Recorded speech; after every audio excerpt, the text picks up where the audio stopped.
Hey guys, I'm here today because it's my responsibility to teach you about the lunar cycle. We're going to learn about the lunar phases today, and I'm actually really excited for this. I thought I made this video many months or maybe even years ago, but I don't think I have, and it was recently requested, and I'm so glad that it was because this is fundamental. Learning about the lunar phases, the lunar cycle, this is key and it will help you in so many different ways astrologically, whether you're just someone who has a kind of passive interest in astrology and it's sort of a hobby, or whether you're intending on reading charts professionally, or if it's a party trick, whatever. Learning the lunar phase and the lunar cycles is so crucial. Not only will it really help you to understand transits on a very deep, not only a deep level but a very casual level. You'll be able to like very easily kind of suss out the energies of a certain day or time period, but also by learning about the lunar cycle, it's a really great way to brush up on your aspects in general, because each lunar phase this is really the foundation of this whole video. Each lunar phase is basically a symbol, it's a visualization of the aspect that the moon is making to the sun. You may know that may not be groundbreaking necessarily, but I think it's really beautiful. It's a really great way of visually kind of seeing, like after this video, for example, you'll be able to see, okay, it's a first quarter moon, the moon appears half full. You can just see the moon and immediately know what kind of energy to expect, okay? Doing so, I really don't think this is too complicated necessarily. I think this will be somewhat easy to understand, even if you're kind of a beginner, or even if you already know a lot about astrology. It's great to brush up on, just to learn about the aspects in general and specifically the lunar phases.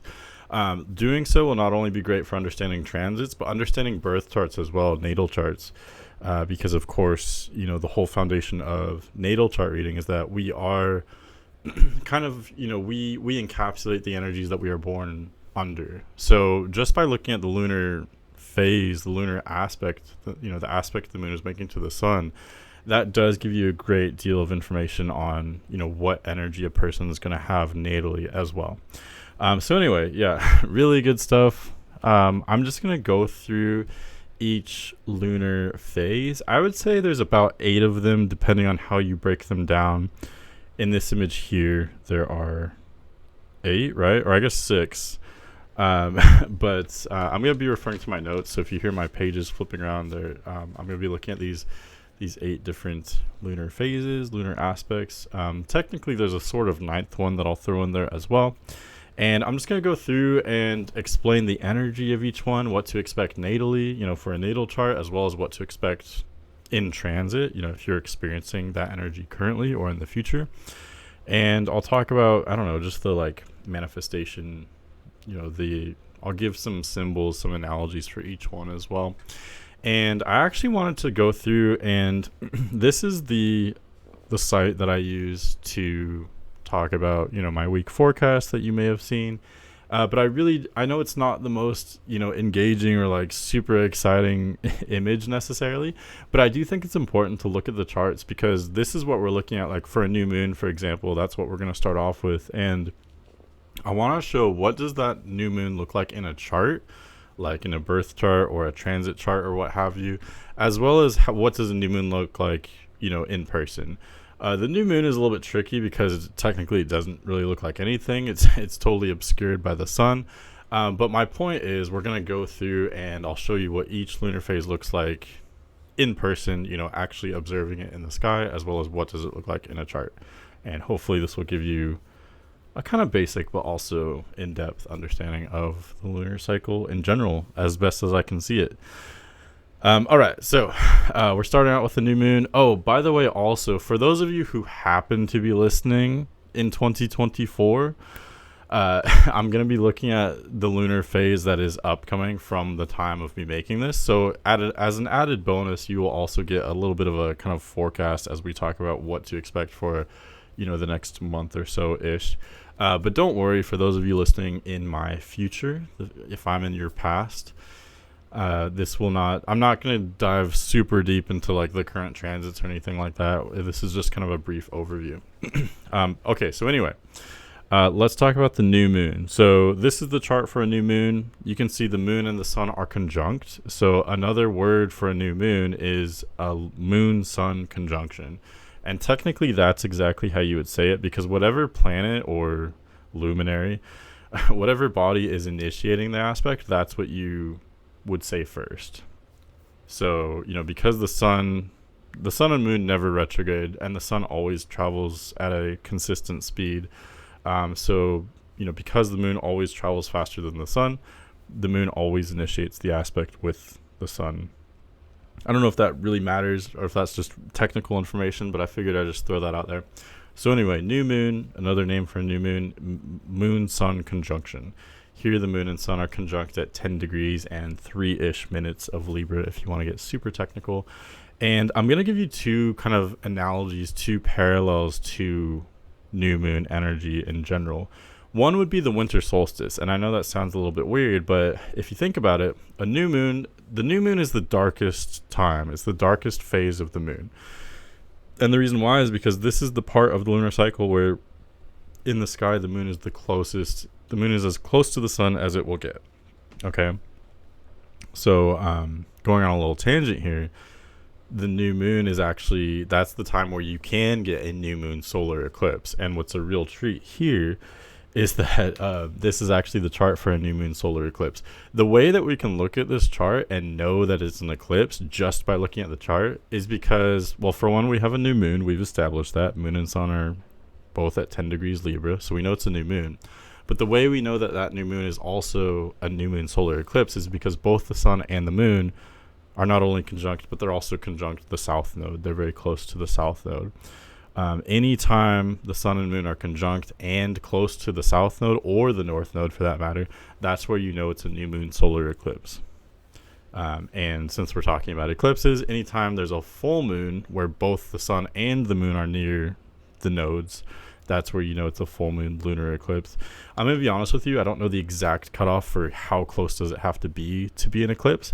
I would say less than 30 degrees for sure. If it's more than a sign, more than a whole sign away, or in other words, more than 30 degrees away, like let's say this new moon was happening at 10 degrees Scorpio, that's not an eclipse. It's more than a whole sign away from the node, from the nodal axis. But less than a sign away for sure, it's an eclipse. So I just thought that was kind of interesting to show you. But the new moon actually does have parallels to the winter solstice, because the new moon, like I said, it's the darkest time of the lunar cycle. That's why I will show you images for each lunar phase, but showing you an image of a new moon is a little bit arbitrary because typically you don't see it. If the moon is really close to the sun, usually the moon and the sun will be in the sky at the same time, and therefore the sun will totally overpower the moon. You're not going to see the moon at all. The only time you would really see a new moon would be an eclipse, such as this image right here, which I think is actually on my website. And that's why, these other images kind of just show the moon sort of obscured, either with a sliver of light or no light at all, because that's what a new moon is. So the other analogy I would use is a seed being planted. That's really the winter solstice it has parallels to a new moon, because during the winter solstice is the darkest time. That's kind of, I guess, where I was meaning to go with that. So, around December 21st, 22nd in the northern hemisphere, that's the darkest time, but that's where there is a new beginning. That's why Capricorn, which initiates that winter solstice, Capricorn's all about the future and planning, because Capricorn's the first sign where the light is slowly coming back. So that's why, in a weird way, there's kind of parallels between new moon energy and Capricorn energy, which I know sounds really weird, but it's because it's the darkest time, but it's also the time where the light very gradually starts returning. Okay, so there are huge implications. There's huge meaning there. Everything is a metaphor. I think astrology really teaches that. It shows you that. But yeah, it's new beginning energy. But this is not a new beginning. New moons can be dramatic, but rarely so. Because the moon has the least light, that it can during a new moon, the more light the moon has, typically the more dramatic and more energetic things are going to be. That's why, think of a full moon, where everyone's already familiar with full moons. It's very dramatic. Lots going on. The opposite is true with a new moon. It's very dark. So there is a lot going on, but it's not typically on a physical level. Things are more going on behind the scenes. That's why I really like the analogy of planting a seed on a new moon. Coming up with a new intention, coming up with a new idea. You may have a dream, a vision, a thought, a feeling. Even looking at longer term cycles with conjunctions in general. Like throughout history, for example, many inventions are kind of first invented during a new moon. So it's not yet the time where, whatever is beginning on a new moon, it's not yet time for that new thing to go out and change the world. We're not seeing dramatic changes. We'll see that later with the first quarter moon, 1 week after the new moon. But that's not what this is. This is the seed being planted. This is that, there's that first idea, that first murmuring, this is more... It's the most active time non-physically. Okay, so full moon is most active on the physical level. New moon is more active non-physically. So in other words, like during a new moon, the moon is still there. Those feelings, the moon is often said to symbolize and represent emotion.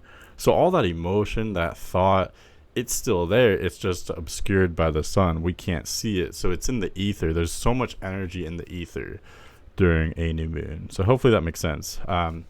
So this is a new beginning. For those that are born during a new moon, it tends to have different implications. It can make a person very dreamy, but also very confident. And really, I would approach this with a little bit more nuance. I would be curious, if you're saying someone's born on a new moon, are they born directly right smack dab, on a new moon, such as with a chart like this one? Or, the only reason why I ask that is because if someone is born just slightly, maybe a few hours before a new moon versus a few hours after, that's going to be dramatically different because it's kind of like the difference. You can kind of compare it to the signs. It's sort of like looking at Aries or Pisces. Is it right before the end of a cycle, or is it right after the beginning of a cycle? Because there's one cycle ending and one cycle beginning here. So are we at the very end of one cycle, or are we at the very beginning of a cycle?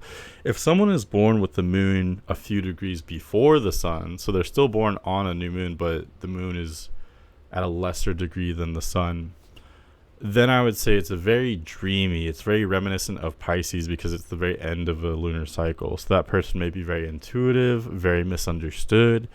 It's very dark energy, but there may be a lot going on in their subconscious. They may be very thoughtful, very emotional, a very deep person. The same is still true if the moon and sun are conjunct, or if the moon is at a greater degree, if the moon is past the sun and the new moon has technically already happened during someone's birth, then I would say they'll still be dreamy, but they're going to be much more action oriented. They'll be a little bit more like Aries. There is a confidence that comes from being born during a new moon because you have moon and sun conjunct. And I think conjunctions tend to make a person more confident and more kind of intense because you have more energy all in one area. So, for example, if someone was born on October 2nd, 2024, they'll have moon and sun conjunct in Libra. They are Libra. They've got, all their... I just pictured, like, chips, like if you're playing poker, like they've got all their chips, like, in Libra. They're going full on, like, Libra, I'm Libra. So there's less questioning. They don't have to discern, I have moon in one sign, sun in some other random sign. What am I? I have to balance these different needs. That's really not happening if you have moon and sun conjunct. You are that one energy. You're more of like a relatively pure Libra, or whatever sign it's in. You are that sign. It's much simpler, and therefore I think people born during new moons tend to be a little bit less filtered. They can be more consistent, more of just what they are. They have more energy in that one particular energy. Let me look at my notes just to make sure I covered everything. So yeah, dreamy, but also confident. And when looking at transits, I think it can actually be a little bit trickier. Generally speaking, I would go to what I said earlier about, new moons can often actually be a great time for resting because it's a time of charging your batteries, and it's an ending, but it's also a beginning. It's a great time of just reflecting and thinking about, okay, what are your intentions? What are your intentions for this new lunar cycle? It's kind of like starting a new month on an astrological level. The months are really I believe the months used to be tied to the lunar cycle. Okay, that's what a month is supposed to be. So it's really a great time for thinking, okay, what have I learned from this past month or so? Or in other words, what have I learned from this past lunar cycle? And how am I going to integrate that and then turn that into new intentions for this next lunar cycle? It's a turning point, okay? So that's where it is interesting. Generally speaking, new moons are the most peaceful part of the lunar cycle.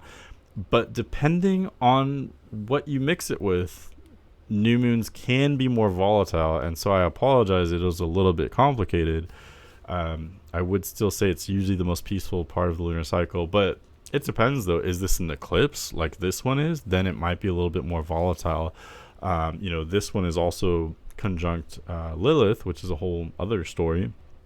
That's where you can get into looking at aspects that the new moon itself is making to the other bodies, and things get more complicated. But yeah, that's what I would generally say. I apologize, it's not simpler. New moons are generally the most peaceful part of the lunar cycle, but they do have potential for being more volatile, though, depending on, if there's a certain aspect involved. Okay.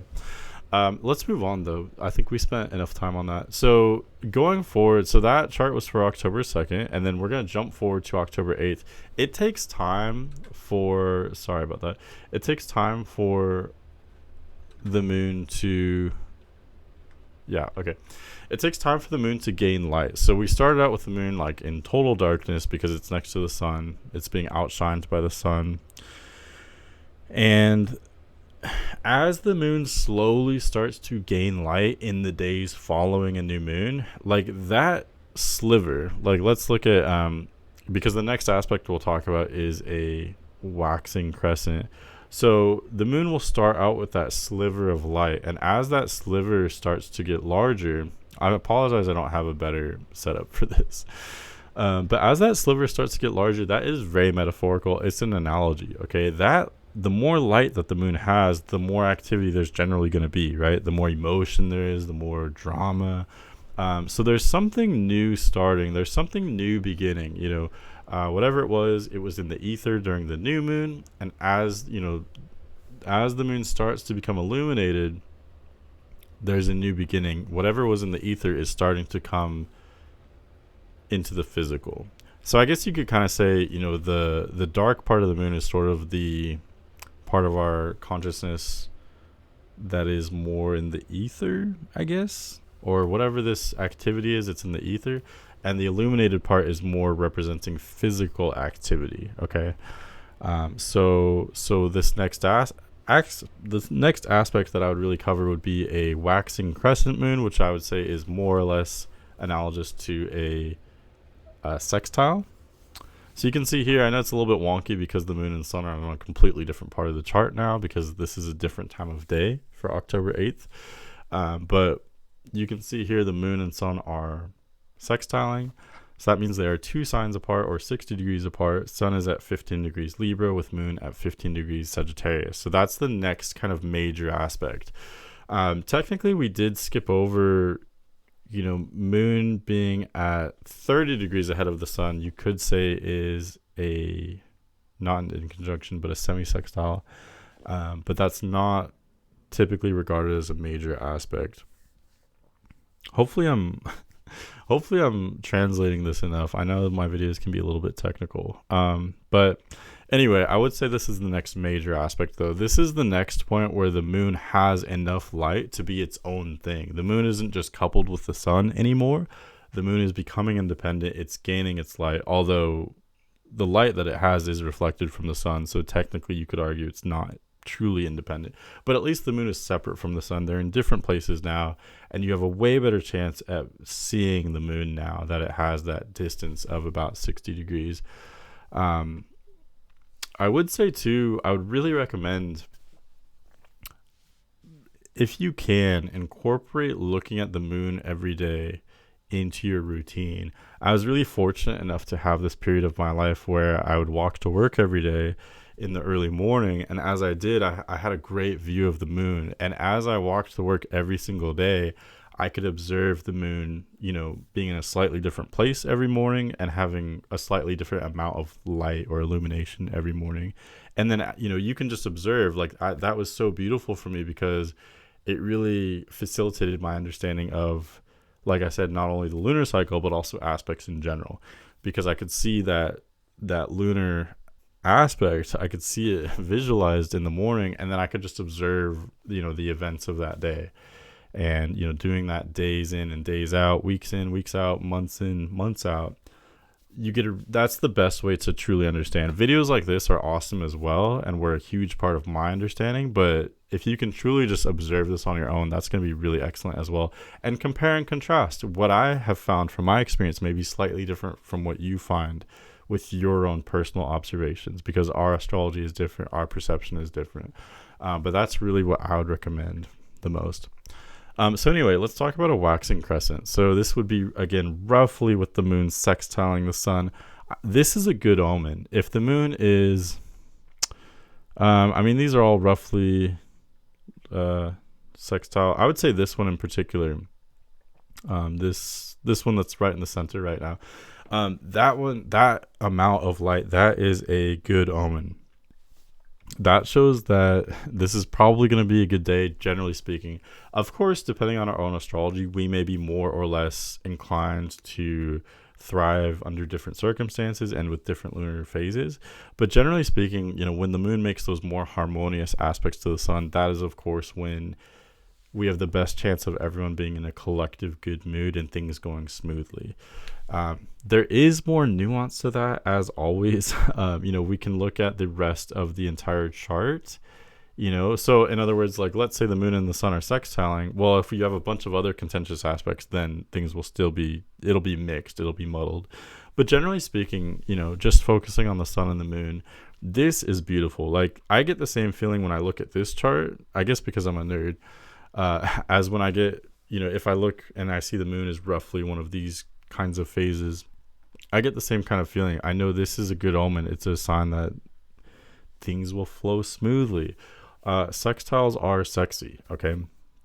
So the 60-degree aspect, or in other words, if the moon is exactly 2 signs from the sun, it means that the energies that are being facilitated and channeled by the sun and the moon are similar enough to be kind of cohesive and to blend harmoniously, but they are different enough to make the energy a little bit dynamic. Okay, so sextiles, that's why sextiles are sexy. That's a great way of putting it. They flow very smoothly, very effortlessly, but they're a little bit more interesting than what we'll talk about with a trine, where things are just so stable. So here, for example, with sun at 15 degrees Libra and moon at 15 degrees Sagittarius, both Libra and Sagittarius are yang energies. They can both be spontaneous and kind of, outgoing to some extent. But both are different in the sense that, sun is in an air sign, moon is in a fire sign.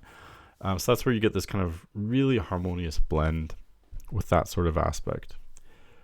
And I mentioned how the new moon had parallels to the winter solstice. I would say the waxing crescent has parallels to Imbolc or Candlemas, which I'm honestly not very familiar with, but basically it's midwinter. So if the new moon has, and this is a rough analogy, technically if you mathematically look at it, you could say that my connection is not entirely accurate because they're slightly off, but the general themes still apply. The new moon has parallels to the winter solstice, and there are these kind of 8 like major pagan days or major days throughout the year: the solstices, the equinoxes, and then there are 4 other days as well that make these 8 major days, and they do have parallels to each lunar phase. So if the new moon has parallels to the winter solstice, the waxing crescent, or in other words moon sextiling the sun, that has parallels to Imbolc, Candlemas, or it's the midwinter point. Okay, so that means that we're halfway through this quadrant. We're halfway through the first quarter of the lunar cycle, if that makes sense. So I know that's a little bit technical, but it's a turning point, I guess you could say. So this is very harmonious. Best shot at having a good day. I'm kind of just reviewing my notes really quick. If someone has this natally, they're going to be very well balanced, because again, not only will the sun and moon, of course, in a natal chart, they symbolize different parts of a personality. So not only will these different parts of themselves flow very smoothly, and there's not necessarily going to be a huge filter. It's not necessarily going to be super difficult for this person to, I don't know, express themselves or meet their needs, etc. But they will be somewhat dynamic though, because again, the energies of the sun and the moon are similar enough to blend together smoothly and naturally, but they're different enough to be, there's a little bit of complexity there, if that makes sense. So looking at this chart specifically, if I was approaching this like a natal chart, I would say, sun in Libra, moon in Sagittarius. Both of these signs have so much in common. It's going to be flawless for this person. This person will be, you can kind of look at the similarities that these two particular signs have in common. So Libra and Sagittarius, this person's probably going to be very charismatic. And even the differences of these two signs will actually help that charisma, because, this person will be cool, calm, and detached like a Libra, but they'll also be warm and kind of gregarious like a Sagittarius. So that's where these differences actually strengthen this combination. And the same applies in transit as well. Things can be a little bit, more easygoing or peaceful because of Libra season, but also warm and adventurous and fiery, passionate like Sagittarius. So it makes this kind of happy medium. It makes this really perfect blend. So sextile, or in other words, the waxing crescent, very beautiful time. This is one of the more auspicious times. Comparing this to the seed, we made that seed analogy with the new moon where a seed was planted. So I would say with the waxing crescent, that seed is taking root. Okay, so we're still not at the point yet where this new plant that we've planted, it's not yet disrupting the status quo. So that's why things are still beautiful, because that seed is taking on its own shape and its own identity. It's gaining, it's putting its roots down. It's gaining shape, but it's not yet dramatically disturbing the status quo. So it's not confrontational. It's not tense. There's just kind of steady growth at this point. Okay, next would be the first quarter square. So you can see, I'm actually going to leave the chart like this. You can see the sun at 17 degrees Libra. It's being squared by the moon, which is at 17 degrees Capricorn. This square, so I'll show you what it looks like. I know the verbiage is a little bit confusing because during a first quarter square, it looks like a half moon. I think those of us that are maybe not as well versed in astrology or astronomy, I would probably call this a half moon before I learned this kind of stuff, because the moon is half full. But it's a little bit confusing because it's actually called a quarter moon, and the reason why, I think once you understand it, it makes sense. But at first it seems a little confusing. It's called a quarter moon because the moon, you can see the moon is squaring the sun. It's a 90-degree aspect, so the moon is 1/4 of the zodiac ahead of the sun. Or in other words, you could say we are 1/4 of the way through the lunar cycle at this point. So again, yeah, that sounds confusing because the moon isn't a quarter full, it's half full. But that's not where the verbiage comes from. It comes from the cycle as a whole. But yeah, this is the first major contentious point. This is where our root, our seed has taken root, and now it is sprouting. It's sprouting up in a dramatic way. And so that new idea, that new little kernel, that new seed that was planted 1 week ago, because, the new moon was, in this case, on October 2nd. So, we go 7, I guess in this case, 8 days ahead to October 10th, roughly about 1 week ahead. That's where you get that first quarter moon. And this is a time of true beginnings. Beginnings, in the context of a lunar cycle, the word beginning can have different meanings. Like, are we talking about the true beginning of when an idea has been kind of thought of? Because that would be more the new moon. But if you're talking about a beginning of, when should I start my job? When should I change my life in a really dramatic way? That's going to be a first quarter moon for sure. This is the time of taking action. This is the time of beginning something new in a very physical way. So that's where you can see this. I wouldn't say this is a bad omen necessarily, but this is a sign of chaos. This is a sign that it's a sign of change. Change needs to happen. Change will happen when the moon is half full, or in other words, during a quarter moon. It's a tipping point. Okay. So there's a lot of action. I guess you could say it's almost like a battle because the moon is half illuminated. So there's so much activity going on, not only on a non-physical level, but also physically as well. There's a lot of dark, but there's a lot of light at the same time. So I guess that's where it becomes so dynamic. People that are born during quarter moons will, of course, be more receptive to quarter moons. But people born during those more harmonious phases, they may experience quarter moons as being very distressing. There can be a lot of stress and anxiety during quarter moons because we don't like change. Many of us like stability.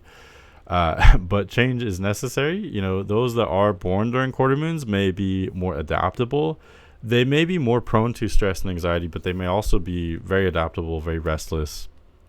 I think being born during this kind of energy can make you more ambitious because you're never really resting. You're always set in motion. You're always wanting more, wanting to learn more, wanting to do more, wanting to start new projects. Of course, the exact dynamic will depend on what signs, you know, the sun and moon are in for that particular quarter moon. But generally speaking, that's the energy of the angle natally. And let me look at my notes. So I wrote, this is akin to sprouting, branching out. This is akin to the spring equinox. Okay, so if the new moon was the winter solstice, because that's the darkest time, the first quarter moon is kind of like the equinox, because the equinox has, you know, 12 hours of daylight, 12 hours of darkness. So that's where this energy looks like it's like the spring equinox. I will say too, maybe you know this already, but the moon the light will come from the right side of the moon, and it will, as the moon gains more light, it will go to the left. So that's how you know this is a first quarter moon, not a third quarter moon. A third quarter moon, the left side from our point of view would be illuminated, and that has different meanings. We'll talk about that later. Yeah, so this is, I would say the first quarter moon is more active than the third quarter moon. They are similar. Again, we'll talk about that later once we get there, but the first quarter moon is more active though because it's more physical in nature. We're at the beginning. We're at the, you know, this is kind of like Aries energy. We're starting the spring equinox, you know, we're starting Aries. It's that tipping point where suddenly, you know, from now on, from when you see the moon like this, from now on, there will be more light than darkness. You know, the moon has reached that halfway point where it's going to be mostly illuminated. So that means things are going to be very physically active, especially for that week, because every week you'll experience a new moon, then a quarter moon, and then 1 week later there'll be a full moon. 1 week later there'll be a third quarter moon. 1 week later a new moon. So 1 week after the first quarter moon, that week between the first quarter moon and the full moon, that's going to be very active. Tons of new beginnings, tons of activity.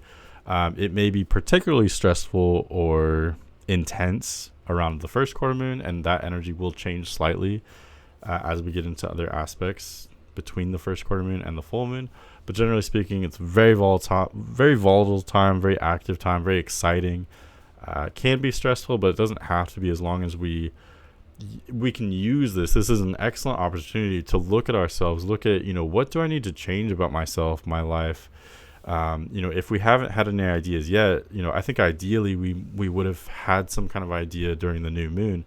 But if not, that's okay. This is a great energy for riling you up, you know, getting you out of your shell. If you've been complacent, if you've been depressed or something, this is a great energy for shaking you up and saying, hey, wake up.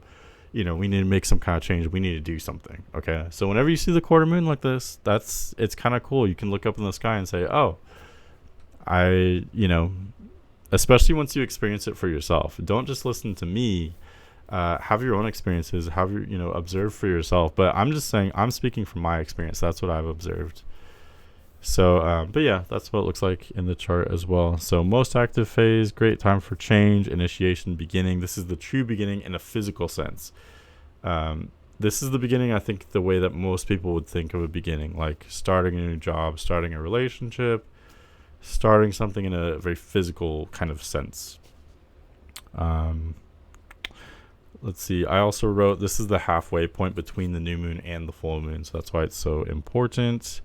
And I really think people sleep on this. Everyone's so aware of the full moon, but no one's aware of the first quarter moon. This is oftentimes, I think the first quarter moon rivals the full moon in terms of intensity, change, energy. You'll notice this more so than any others. Like, for example, the crescent moon we just covered, you may or may not necessarily notice that. It's not the most noticeable energy. This energy you're going to notice for sure, even if you're not super in tune with astrology and cycles and things like that. If you see the moon like this, I guarantee you, kids and pets in particular are going to be bouncing off the walls. Adults as well, everyone. We're more active. We tend to stay up later at night. We may be more stressed, more anxious, more active, more inspired as well. There's just more activity in general because a change needs to be made. Okay, last thing I wrote is natally. It tends to make it has the same effect on an individual, but on an individual level, that person will have that energy for their whole lives to some extent. So there's pros and cons. If you're born under an energy like this, it does make you more restless, more ambitious, more prone to stress and anxiety, more multifaceted as well because you're balancing two different energies. This particular quarter moon, I'll just give out a little tidbit here. So for October 10th, 2024, with Sun in Libra, Moon in Capricorn, the first thing I noticed other than the square is both luminaries are in detriment or fall. So Sun is, both are debilitated. Sun is in fall in Libra, Moon is in detriment in Capricorn. So neither one are particularly strong here. So it's kind of like they're forming this direct connection, this direct conversation. It's tense. It's kind of like an argument. But neither one is necessarily winning because both are exiled, both are debilitated, both are a little strange right now. So this energy will be very weird. It can be very exciting, but with both the luminaries debilitated like this, we may feel out of place, we may feel strange, we may be looking outside the box. But considering that both luminaries are debilitated while we have this first quarter moon, this in particular, I would say it's a great time for really looking outside the box, starting something new in a very strange or unpredicted kind of way, doing something on your own, etc. But that's, hopefully I've illustrated how I come about to reaching the conclusions that I make during forecasts and things like that. And hopefully I've illustrated how, just by looking at this, you can already start to make some sort of speculations on what this energy will be like. Just by looking at this, just by seeing this, even not even knowing what signs the moon is in or the sun is in, just by seeing this, you'll know the general energy of what to expect for that. Okay, next, let's look at jumping forward to Saturday, October 12th. The energy changes dramatically here as well. And this is something beautiful because you'll notice a sort of hot, cold, things becoming harmonious and then contentious. Harmonious, then contentious. And I think that's really beautiful because whenever you're experiencing a lot of rough transits astrologically, I can guarantee you there will be easy transits after that. That's just how astrology works. Like, anytime you have a lot of hard aspects, there's going to be a lot of easy ones afterward. Anytime you have a particularly difficult aspect, there's going to be a particularly easy one after that. It just kind of depends. So, we had that first quarter moon, which was, I would say, arguably a little bit more challenging, but also a great opportunity for new beginnings. After that, if we go forward, now we have a waxing gibbous moon. So that's what this would look like. So in other words, the light is still on the right side of the moon. We're still on that first half of the lunar cycle. But the moon is mostly illuminated now. This is what the moon generally looks like when the moon is trining the sun. So it's making a waxing trine. Waxing just means that the moon is gaining light. Waning means it's waning. Its energy is waning. It's losing light, losing energy. Okay. So this would be a waxing moon, waxing gibbous moon, moon trining the sun. So moon trining the sun, this has connections to Beltane, which I took notes on that. I'm not familiar with that. This is also called May Day or mid-spring. It's that midpoint of spring. It's kind of it's the midpoint between the first quarter moon and the full moon. Okay, so we get this kind of harmonious time where the moon trines the sun, forms this very harmonious aspect. Part of the reason why this is such a harmonious aspect, it's a 120 degrees aspect. And whenever the moon trines the sun, or whenever any two planets trine each other, it means they're in the same elements as one another. Okay, so in this case, the sun is at 20 degrees Libra on October 12th, 2024, and the moon is at 20 degrees Aquarius. So they're in agreement. They're actually in alignment, even though they are in dramatically different places on the zodiac.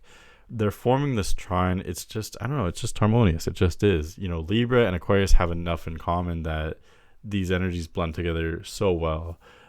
These signs have much more in common than they do differently. They're both air signs. They're both the sun and moon are in very detached signs, very intellectual signs, conversational, eccentric, very mentally oriented, etc. So that's why blending Aquarius moon with Libra sun in this example, blending the luminaries and their meanings when they trine each other, it's just, I always say it's kind of like a no-brainer. It's very solid, very stable energy.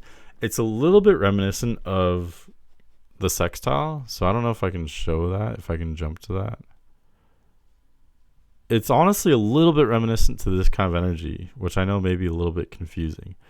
But I just say it's reminiscent because this, other than moon sextiling the sun, moon trining the sun is going to give you the best shot at everyone being in a collective good mood. Things are stable, things are harmonious. Of course, there's always more nuance. This can be offset by other major aspects going on in the chart, but generally speaking, this is stable, it's harmonious, it's easy. It's easy to blend these two planets when they're in similar signs. Each person's individual experience will, of course, be slightly different, and that depends on how that person relates to the element that the sun and moon are in. In this case, with sun and moon and air signs, this is going to be great for air signs. People with a lot of air placements in their chart will be in their element. This will be so easy for them. Things will be slightly more difficult if you don't have a lot of air in your chart, but still, this will be simple. This will be easy to understand and to experience, generally speaking. My comparison, so for a waxing gibbous moon, so the seed has been planted, it's sprouted, it's taken root. The moon is clearly having its own identity at this point. It's closer to full than it is not. And at this point, it's kind of like this sort of tree or this plant that we've planted, metaphorically speaking. This plant is blossoming. Okay, so it's blooming. Things are beautiful. Things are thriving. It's stable. It's harmonious. It's great. This is one of the most peaceful, happiest parts of the lunar cycle. This also has connections to Belter. Oh yeah, I mentioned that already. I'm sorry. May Day, mid-spring, halfway through May. So harmonious, good day. For a person who's born with this energy natally, this is going to make them generally very confident. It's similar to having the sun and moon conjunct in a way, because sun and moon are in similar signs, similar energies. So in this case, with sun in Libra, moon in Aquarius, this person is clearly an air sign. They have a lot of air energy.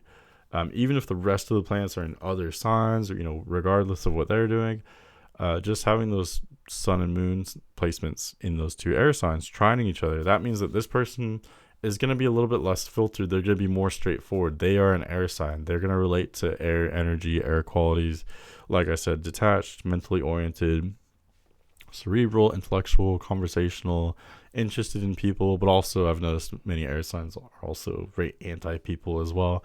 Just kind of depends. Air signs can be dualistic.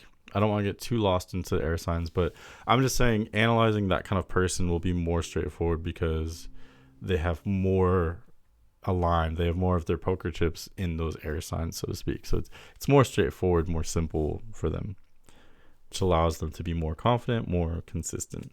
Going to full moon energy. So you can see here we have a full moon on October 17th, 2024. This one will also be an eclipse as well, because you can see both the sun and the moon are less than a sign away from the nodal axis. But that's kind of beside the point. I just wanted to throw that out as a side note. But a full moon is just another word for a moon-sun opposition. So in this case, sun is at 24 degrees Libra, moon is at 24 degrees Aries. So they are exactly opposite. That is a full moon.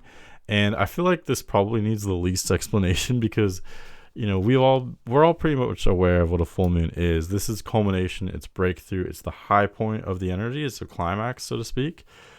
So a lot goes down. This can be excellent party energy, but it can also be, things can also get really out of hand. The moon itself is not a particularly positive or negative energy. It's kind of both, and it's in between. Moon is not a malefic. It's not a benefic.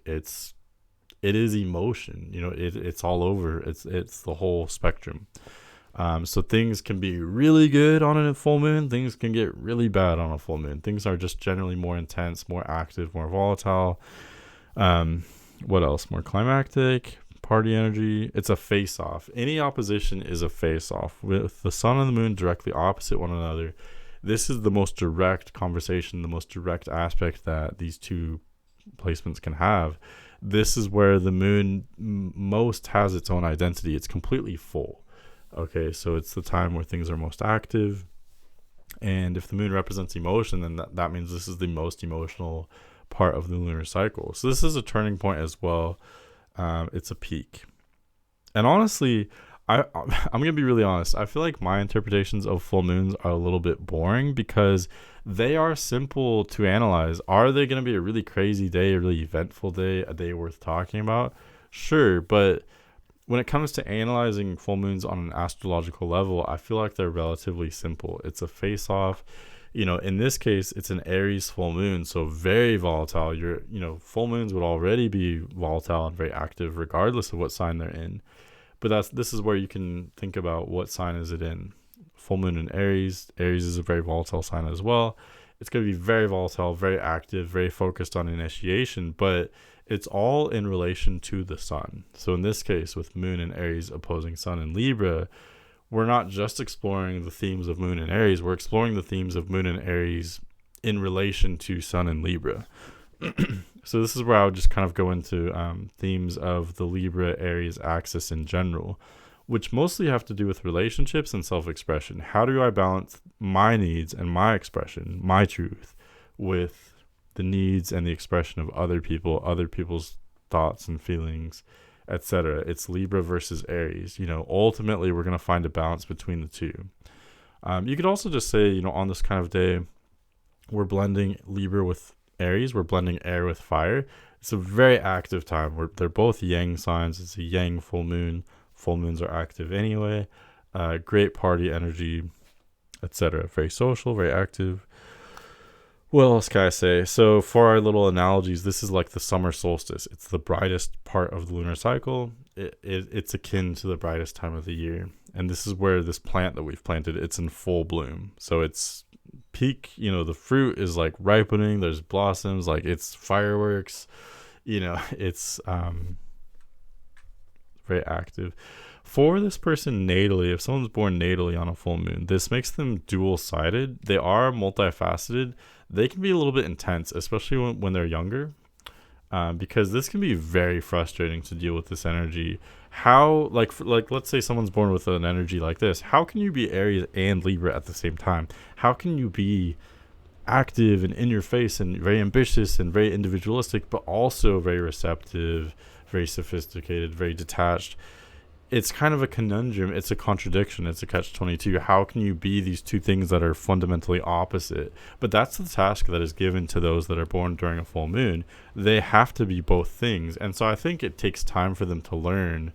And really, much of what I'm saying here is similar to if you're born during a quarter moon as well, because your sun and your moon are in conflict with one another. They're expressing completely different things. So at a young age, this is difficult. It takes time to figure out how can I be both things. But I do think there's more potential with aspects like this because it takes time to balance these dramatically different energies that are within you. But once you learn to do so, you have the best of both worlds. Like for this example, this person can be the best of both. They can be confident and individualistic and very outgoing, but they can also be refined and kind of laid back as well. They can have this perfect happy medium. They can choose one when it fits the situation, but it takes time to master that difference, that contrast within a person. Okay, next we are coming off of this high, so to speak. We're coming off of this peak. As we enter this last half of the lunar cycle, I'm going to try to make this a little bit more brief because this is getting long. And honestly, so what happens with any planet, but in this case, the moon, the moon will start to make the same aspects just in reverse from what it has already done. So the moon just made that opposition. Now it's going to trine the sun, then square the sun, then sextile the sun, and then come back for that last conjunction again before it starts a new lunar cycle. So in a way, it's almost like a mirroring of that first half. The nature of these aspects on the backside or on the waning side of the lunar cycle, they are similar but slightly different from the aspects that were made during the first half of the lunar cycle. During this cycle, now the moon is trining the sun again. So that's why I say, if a full moon, like full moons can be difficult because their times have changed. They shake up the status quo. But anytime there's a full moon, you know that there is a harmonious period before it and a harmonious period after it, generally speaking. Because before and after the moon opposes the sun, it will trine the sun. So now the moon is trining the sun again. The only difference is the moon is losing light. It's, you can see the darkness is starting to take over very gradually, but there's still more light than darkness, and we get another really harmonious aspect. In this case, for October 21st, 2024, the sun is at 28 degrees Libra, and the moon is at 28 degrees Gemini. So both the sun and the moon are preparing to leave their respective signs. But before they do so, they make this really harmonious aspect. So again, the moon is trining the sun. This is a great potential for everyone being in a collective good mood, especially those that vibrate with air, the air element, since that's where these luminaries are for this particular waning gibbous moon trining the sun. This energy is kind of like Lionsgate. So this would be halfway through August, or in other words, halfway through summer. So this is a time where, things are harmonious. This is a good day. This is great. Things have not yet started to decline so much yet. We're not yet kind of wrapping up the cycle. We are starting to, like the darkness is starting to take over, but it's not yet taken over, I guess. So this is kind of like middle summer energy. Our plant is continuing to bloom, but it's ever so slightly starting to wilt. There's fruit that is ripening, and some of the fruit is starting to become a little bit overripe. But it's still a very harmonious time, though. You can still, laugh. It's kind of like Leo energy in a way. Technically, things are getting darker all the way through summer, all the way through Leo. But you can still just enjoy the light, enjoy the activity. But things are harmonious. This is akin to Lammas or Lionsgate Harvest Festival, something like that. I don't know. Natally, kind of like I said with the waxing trine, waning trine or waning gibbous moon, this is going to show that a person is confident, consistent. I don't think my interpretation would be dramatically different. I think my interpretation would be pretty much the same. Like in this case, if the moon was at 28 degrees Aquarius or 28 degrees Gemini, of course you can approach, those are different signs. Those have dramatically different meanings. But when it comes to the aspect itself, I don't think I have a dramatically different interpretation. Either way, the moon is trining the sun. It's harmonious. There's going to be consistency, confidence. Things will be generally easy. All other aspects kind of put aside, I guess. Okay, the next major aspect, so in this case, it's going to be October 24th, 2024, and this would be the third quarter moon. So this is the last major aspect, unless you want to count the sextile that's going to happen after this. But the third quarter moon is where the moon is waning, and it's the last quarter moon. Sorry. So the moon is half full again, just like it was 2 weeks ago. But the difference is the darkness is taking over. Third quarter moons in general are a time of change, right? It's a tipping point. This is akin to the fall equinox. So, the leaves are falling. We're beginning fall, so to speak. So our plant is not dying per se, but it may look like it's dying. In other words, the energy is just leaving from the physical, and it's increasingly becoming more active on the non-physical level. So the third quarter moon is often called a crisis in consciousness, because quarter moons in general are times of change and times of activity. The difference, though, is that a first quarter moon is more about physical activity, physical initiation. Third quarter moons can still be fairly active on a physical level. You'll still have, kids pets riled up, bouncing off the walls. But slightly less during a third quarter moon because, again, the energy is increasingly in the non-physical. So this would more be the time of, you may make some kind of change on a physical level, but much of these changes are more cerebral, more philosophical, more emotional maybe. This is kind of the last opportunity in the lunar cycle to make major changes before this lunar cycle closes out. Okay, so we're 3/4 of the way through. We're already 3/4 of the way done with the lunar cycle. What changes do you need to make? Hopefully you have some newfound wisdom over these last 3 weeks of whatever this lunar cycle is. Hopefully we have some newfound wisdom to know what last minute changes we want to make before this lunar cycle closes out and the events of this month are done, if that makes sense. So definitely a great time for any change, maybe slightly more on a non-physical level though. But again, it's still a great time for physical activity as well, just not slightly as much so as the first quarter moon. First quarter moon is more volatile physically. This one's a little bit more cerebral, more non-physical. So my notes were time for change, physical. It's combining the physical and the mental. If I'm being honest, I know this will sound confusing, but I always think of Sagittarius for the third quarter moon. Technically speaking, it's more connected to the fall equinox, so to Libra, I guess. But I always think of Sagittarius because Sagittarius is a time of kind of beginning, but it's like simultaneously physical and non-physical. Like, it's very active physically, but also very active mentally.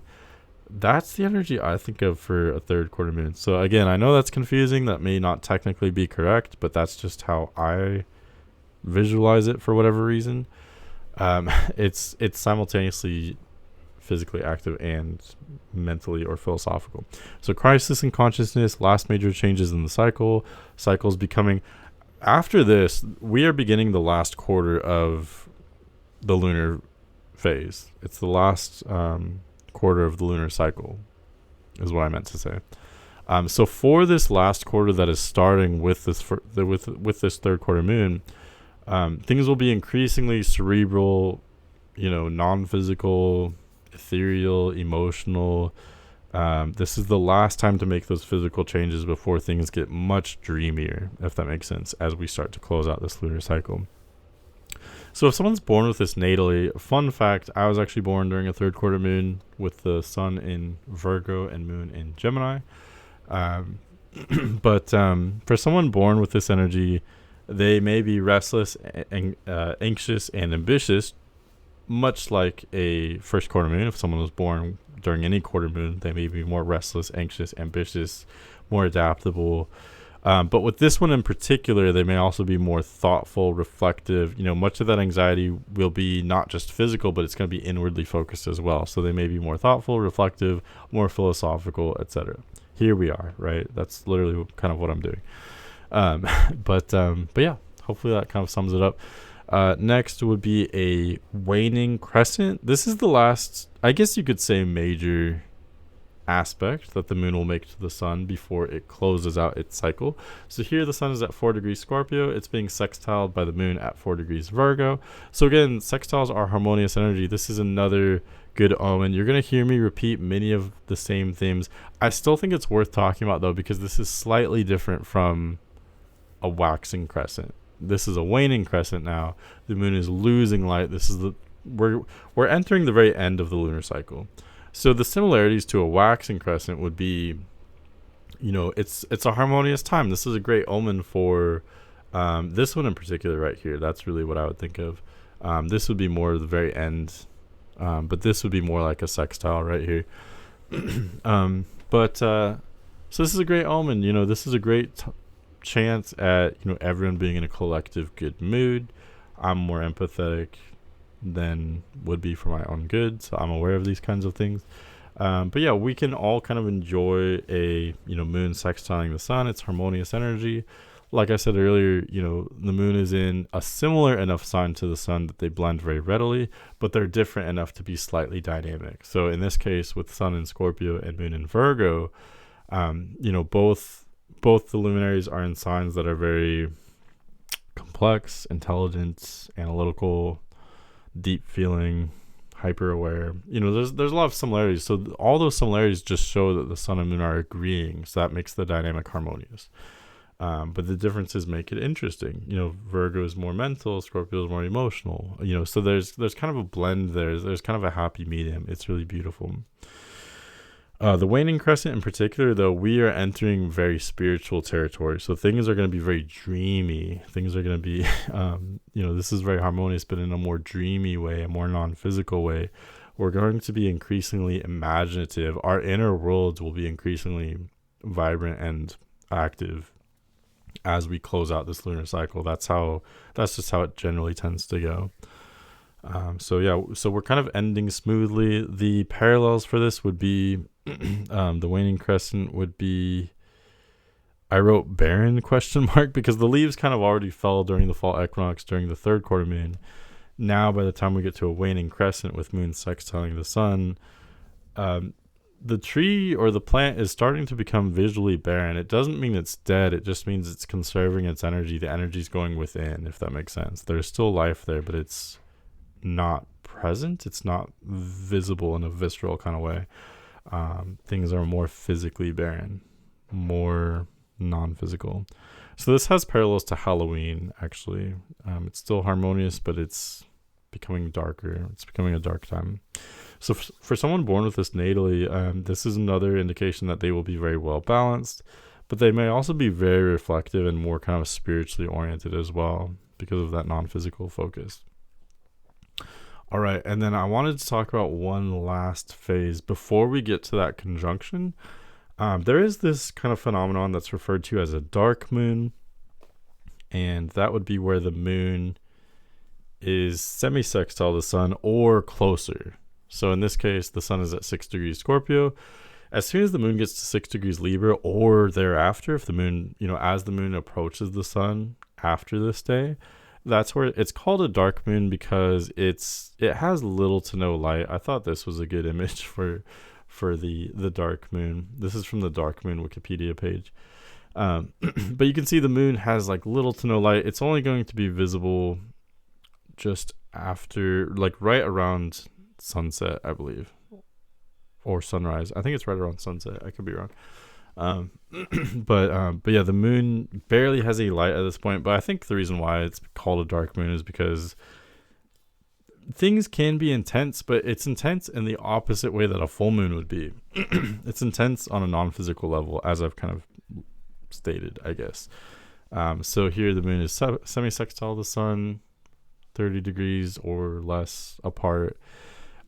This is potentially the most, sorry about that, I'm off center. This is potentially the most difficult part of the lunar cycle, not in the sense that there's like so much action and change and intensity in that kind of way. This is a difficult kind of challenging. This is an internal sort of challenge. We may be kind of more independent, more kind of off on our own, more in our own thoughts and feelings when we experience this kind of energy. It's very psychic, very spiritual. I do think there's more, spiritual phenomenon, more paranormal things going on. The reason why this is difficult is because the lunar cycle is ending. So this is the time for reflecting. This is kind of the energy of Pisces, I guess you could say. So reflecting over the energy of this past lunar cycle, going within, integrating. For someone born with this energy natally, they may be more spiritual, more psychic, more intuitive, more reflective, but also more deep, more misunderstood, potentially more troubled as well. I do think this is really heavy energy. It could be very isolating. Other people may not understand you as much. I think that kind of runs with ending energy in general. We may not understand ending energy because we're not there yet, or maybe because we don't like endings. We don't want to understand it, but there's this misunderstood kind of theme, but it can be beautiful. This can be a very spiritual time as well. For transits, I think this starts a less physically active time, so there's more going on in your mind, more emotionally, maybe more in your dreams, but generally it's going to be less active physically though. This particular chart may be an exception because we just had eclipse season. There were a lot of changes that just went on right before this time, so Of course, there's always more nuance that we could get into, but generally speaking, for those last few days of the lunar cycle, less physically active, great time for rest, recovery, integrating, processing everything that just went down, and ultimately preparing for what will come, which will be the next lunar cycle, which I guess this chart is for the past, but the next lunar cycle, because after the dark moon, then we get a conjunction again, and then that ends that cycle and starts a whole new lunar cycle as well. Okay. Yeah, so that's pretty much what I have. I'm not used to doing this type of video. I really miss this though. I miss doing deep dives and doing more complex videos. I feel like I'm not necessarily good at presenting it. I'm not great with technology, but I do like these deep dives, and I really hope that this video helped you maybe to learn some kind of subject, something having to do with the lunar cycle. But yeah, let me know your thoughts on this. Definitely feel free to correct me or to add to this in any kind of way, or just to share your experience. If you relate to this, if it helped you, I would love to hear it. And as always, you can always hit me up. You can email me for whatever reason, manic.mercurian@gmail.com. Or if you are interested in a reading as well, please check out my website. But thanks so much for watching, and have a great day.